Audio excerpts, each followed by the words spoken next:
Happy Thursday. Mary here from Mary's Heirloom Seeds, and today I am indoors. I have been outside the last couple weeks, even in the heat. Today I kind of can't take it anymore, so I thought I'd go inside. Even JoJo is joining me today, so he may make a guest appearance, you never know. All right, so hello and happy Thursday. My name is Mary from Mary's Heirloom Seeds, and today I want to talk about what I'm planting or what we can plant in August. Now, a couple of you that join me are in my area. Some of you that join me are in cooler areas. Some of you that join me are in warmer areas. So if you are new to Mary's Heirloom Seeds, welcome. If you are new to our live videos, hey James, you made it. If you're new to our lives, welcome again. Hello, Skinner Farms. Welcome to you as well. So I'm going to talk about we got lots of you, and Kaylin's joining us as well. You're in Indiana, Skinner Farms. Welcome. So we recently moved to East Texas, specifically Bend Wheeler, Texas. Kim is also in Texas. So I'm going to talk about what I am planting in August and what I plan on planting. Before I get started, let me share with you some upcoming stuff that we got going on at Mary's Heirloom Seeds. Mike's Pile of Dirt, hello. Welcome to our live on Thursday. So we got a couple things coming up. First, we've got a new series coming up. We've got a giveaway for our Facebook people, and we've got a giveaway for our YouTube people coming up as well.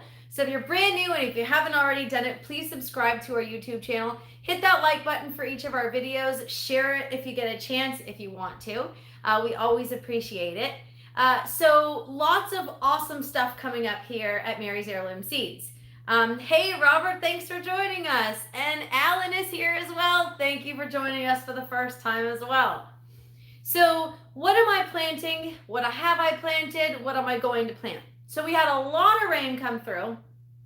Unfortunately, some of the different plants in different areas of the property didn't all make it, but most of them survived and thrived. So we are continuing to grow the original crops. Hey, Christine, thanks for joining us. We're continuing to grow the original crops that we grew. We've been adding different gardens in different areas of the property. Hey, Christian, thanks for joining us. So let me tell you what I planted this month already. And you might be saying, Mary, it's hot. You can't grow in Texas in the summertime. You notice I laugh at that one. I have been growing, and I have been successfully growing. We are harvesting crops as early as 42 days to eat. It's going to take a lot longer for that to harvest for seed, but I am thrilled to be able to harvest stuff in our brand new garden in such a short period of time. The seeds are amazing, of course, and the soil that we chose is amazing. The area in the garden we chose is also amazing. So we've got a lot growing on. So let me share with you. I didn't make a list today. I just kind of brought out some seeds that I already planted, and then I have some other seeds that I'm going to be planting this weekend. This isn't all of what I'm growing, but it is some of what I chose to share, kind of highlight this week. So first of all, I'm going to say something that may be a little controversial, maybe not. Now, we have a comprehensive planting guide. We get a lot of customers asking, brand new gardeners asking, what can I plant? When can I plant? Now, we have a region-specific planting guide, and we have a USDA zone-specific planting guide. Now, here's where it gets tricky, or maybe controversial. Your USDA zone for fall doesn't matter. It doesn't matter what zone you're in. Doesn't matter. In order to figure out what you can plant right now, you're going to want to find your first frost date.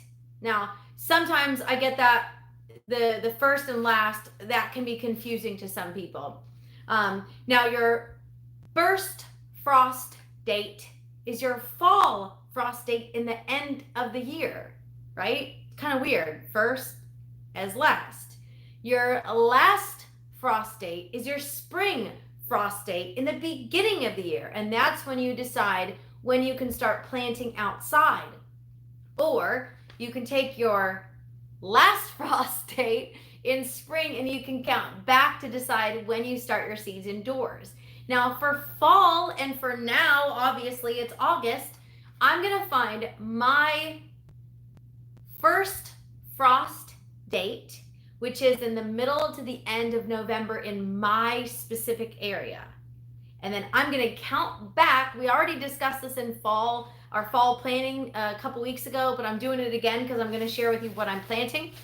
So I'm gonna take my first frost date in mid-November and I'm gonna count back 40, 30 or 40, 60 or 70, and then 90 to 100 on what I'm gonna plant. And that will tell me what I can plant or what I should plant.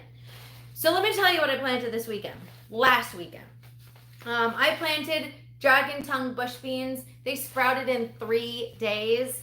Awesome. I planted royalty purple potted beans. Another one sprouted in 2 and 3 days.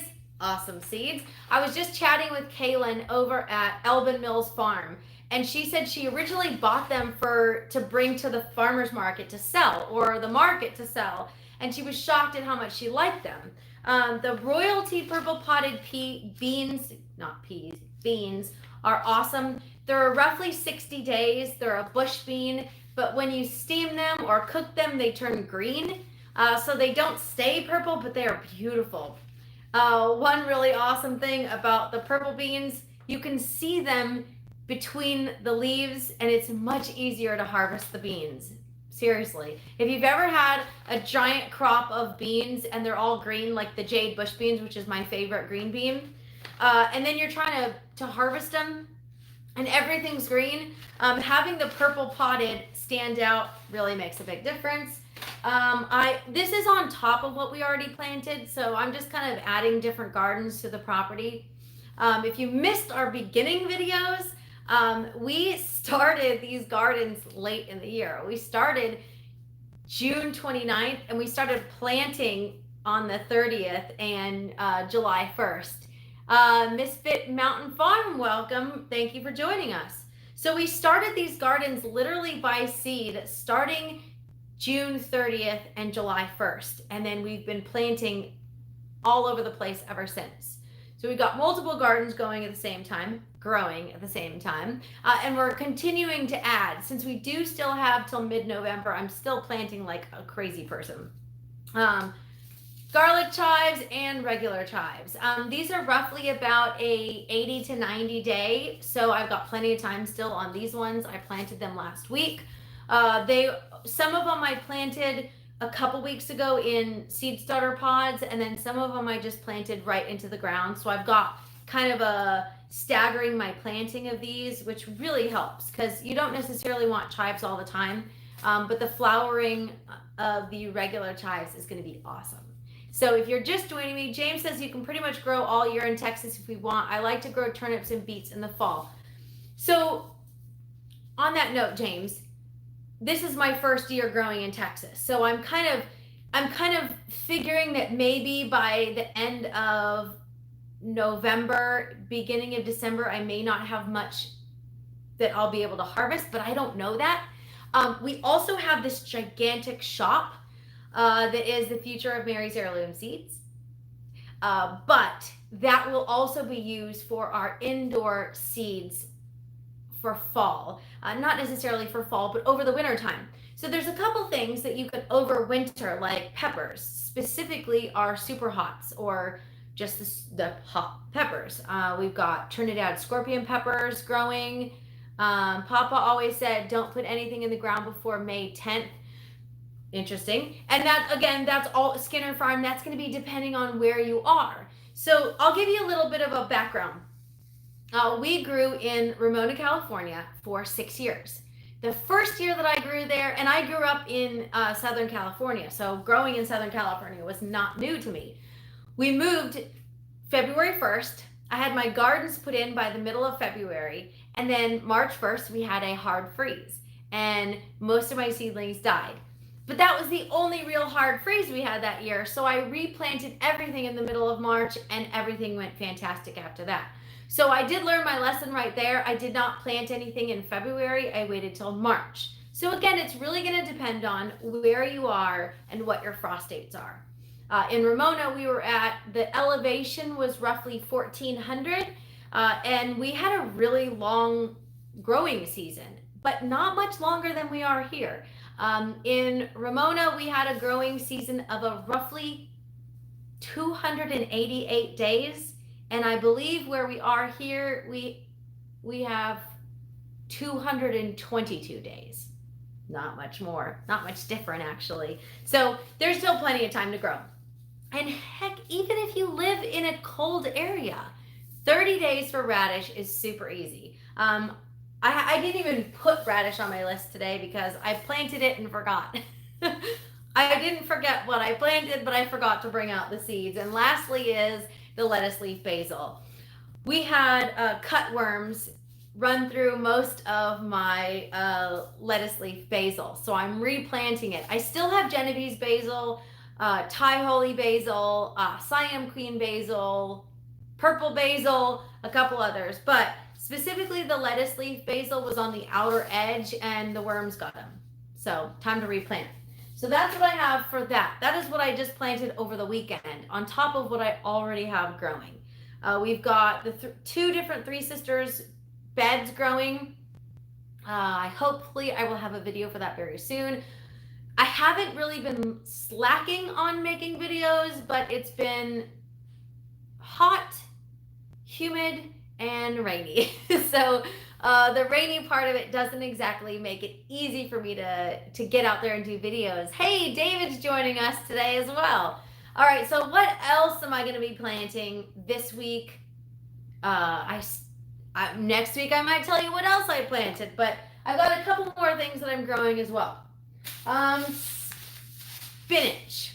So I'm not even going to try and butcher this French name for the spinach, but I call it M spinach. Not to be confused with Malabar spinach, but it's Monstro de Viroflay spinach. Don't quote me on that one. I'll have to find out the actual pronunciation of that one at a later time. So M spinach is on my list. It is hot, but of course we're growing from seed, and I've got some semi-shaded area that I'm going to add this spinach to. I would like to create a complete greens bed, a giant greens bed. So that's part of what I'm going to be doing in the future. We have Harris model parsnips. I had a lot of questions about parsnips specifically. What is it? It's not necessarily something that you see in the grocery store all the time, and you really don't see it in the farmers markets that much. I did visit the local farmers market this weekend, and it was pretty awesome. We got some delicious tomatoes. Since mine aren't producing yet, we do have buds, blooms on our some of our tomatoes, but I don't have heirloom tomatoes yet. So the local farmer did, and I was thrilled. We went to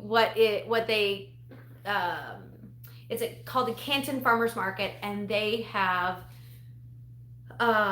producers only, which is pretty cool.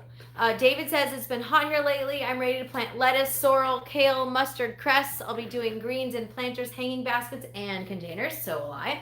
James says I've never been able to get parsnips to sprout. It's tough.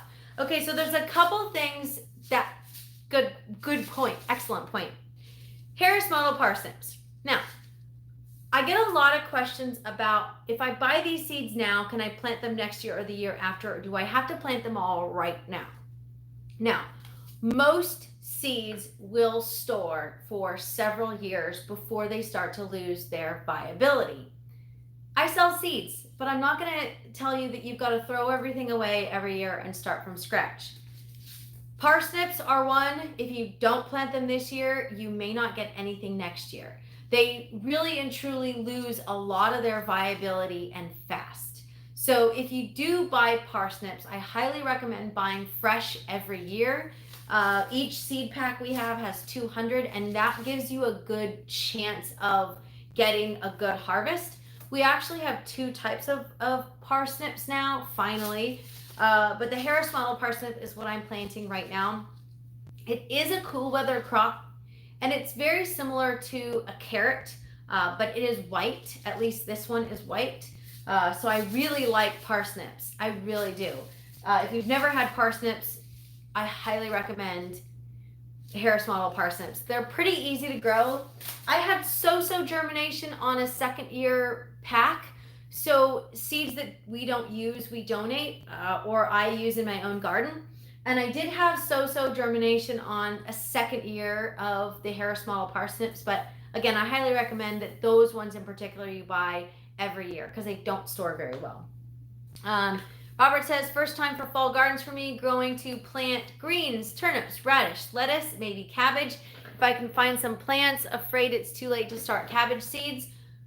Chinese cabbage, you can absolutely start right now. Hey, Garden State Gardener, welcome. Robert, there is pak choi cabbage and dwarf pak choi cabbage that you can absolutely start from scratch right now. Pak choi cabbage is about 50 days and the dwarf pak choi is about 33 days. So you absolutely have time for that. It is considered a Chinese cabbage.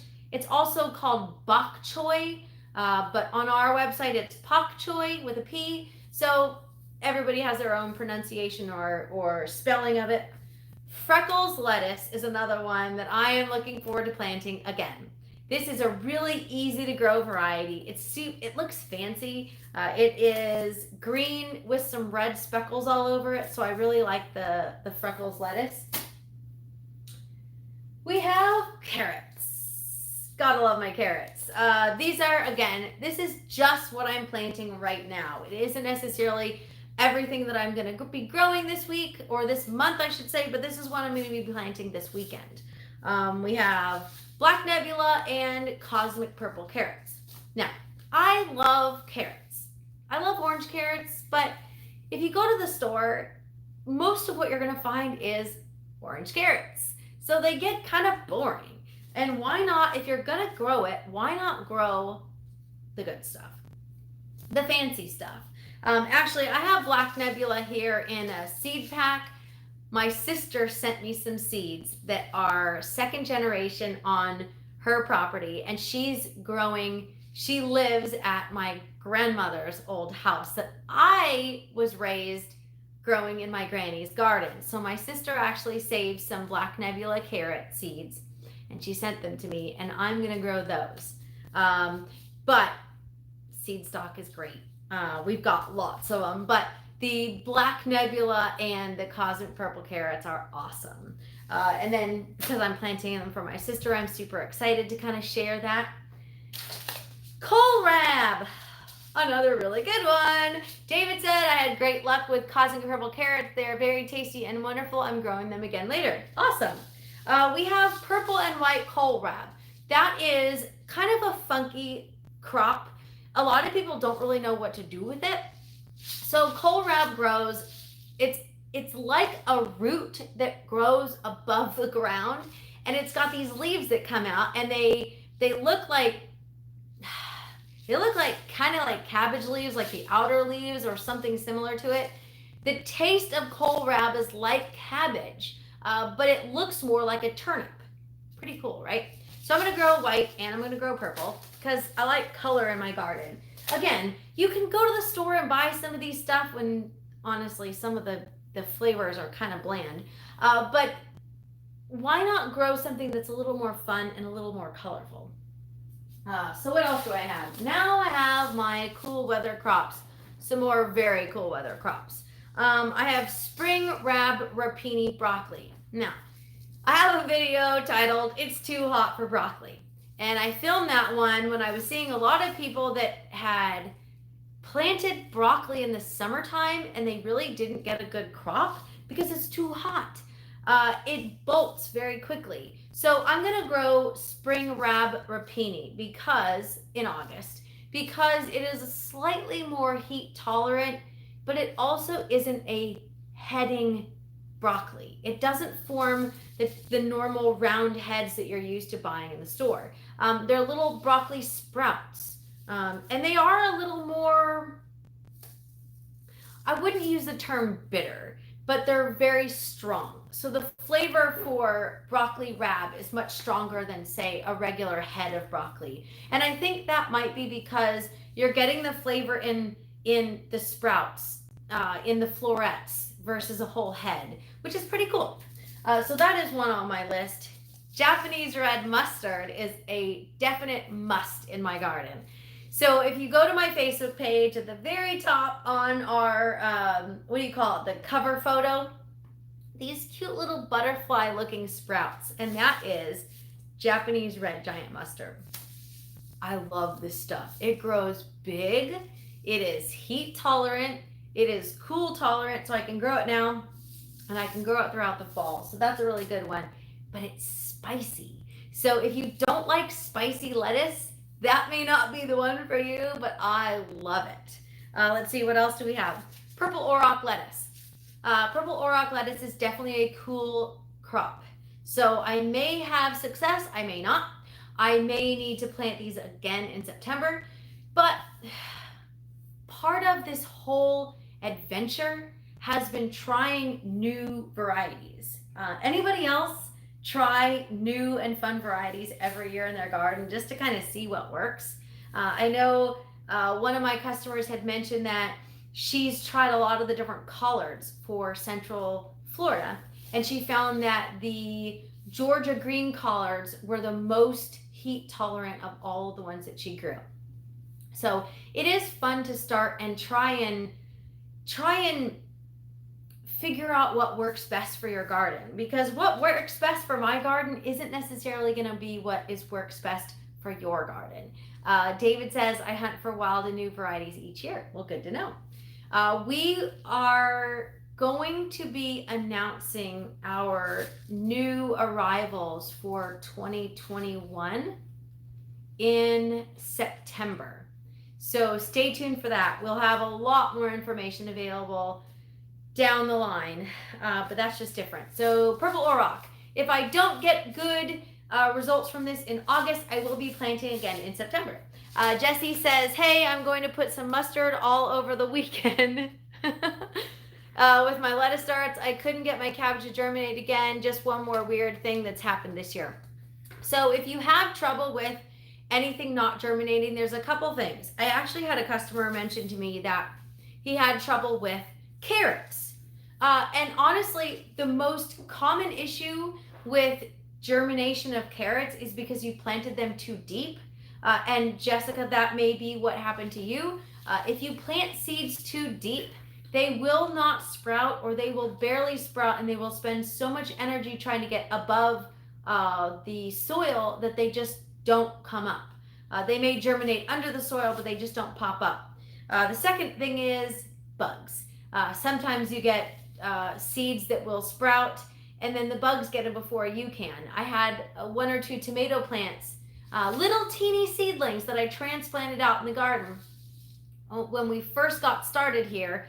And as soon as I went out the next day, just the top, the stem of the seedling was still there, but the top was gone. So that may be what's happening with your garden as well, Jesse.